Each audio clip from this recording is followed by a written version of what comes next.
లను నిరసిస్తూ ఈ నెల 3న చేపట్టే గోదావరి ఖని బంద్లో పారిశ్రామిక ప్రాంతం ప్రజలు వ్యాపారస్తులు పాల్గొని విజయవంతం చేయాలని రామగుండం మాజీ ఎమ్మెల్యే కోరకంటి చందర్ పిలుపునిచ్చారు. కాంగ్రెస్ ప్రభుత్వం ఏర్పడిన తర్వాత రామగుండం పారిశ్రామిక ప్రాంతంలోని చిరు వ్యాపారులను అనేక ఇబ్బందులకు గురిచేస్తున్నారని, వారికి ప్రత్యామ్నాయ ఏర్పాట్లు చేసిన తర్వాతనే కూల్చివేతలు చేపట్టాలని డిమాండ్ చేశారు.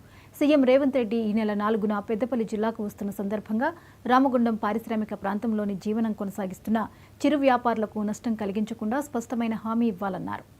రామగుండం నియోజకవర్గంలో కార్యాచరణ తీసుకున్నది. 3వ తారీఖు నాడు ఈ ప్రాంతంలో ఇక్కడ ఎమ్మెల్యేగా గెలిచిన తర్వాత రోడ్డు వెడల్పు పేరిట, సుందరీకరణ పేరిట కొన్ని కూల్చివేతలు జరుగుతూ ఉన్నాయి. వీటికి తక్షణమే ఆ చిరు వ్యాపారస్తులకు ప్రత్యామ్నాయాన్ని చూపించిన తర్వాతనే కూల్చివేయాలని బీఆర్ఎస్ పార్టీ డిమాండ్ చేస్తూ ఉన్నది. ఈ వెడల్పులో భాగంగా కొన్ని ఇండ్లకు కూడా ఆస్తి నష్టం జరుగుతూ ఉన్నది. వారికి నష్టపరిహారాన్ని ప్రకటించిన తర్వాతనే కూల్చివేయాలని బీఆర్ఎస్ పార్టీ డిమాండ్ చేస్తూ 3వ తారీఖు నాడు పారిశ్రామిక ప్రాంత బంద్ పిలుపునివ్వడం జరుగుతూ ఉన్నది.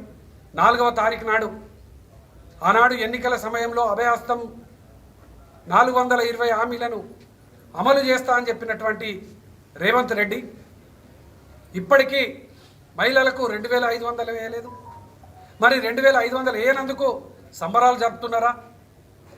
వృద్ధులకు 2000 నుంచి 4000 పెన్షన్ ఇస్తానన్నారు. మరి 4000 ఇవ్వనందుకు సంబరాలు జరుపుతున్నారా? మరి కౌలు రైతులకు డబ్బులు ఇవ్వనందుకు సంబరాలు జరుపుతున్నారా? మరి విద్యార్థులకు స్కూటీలు ఇవ్వనందుకు సంబరాలు జరుపుతున్నారా?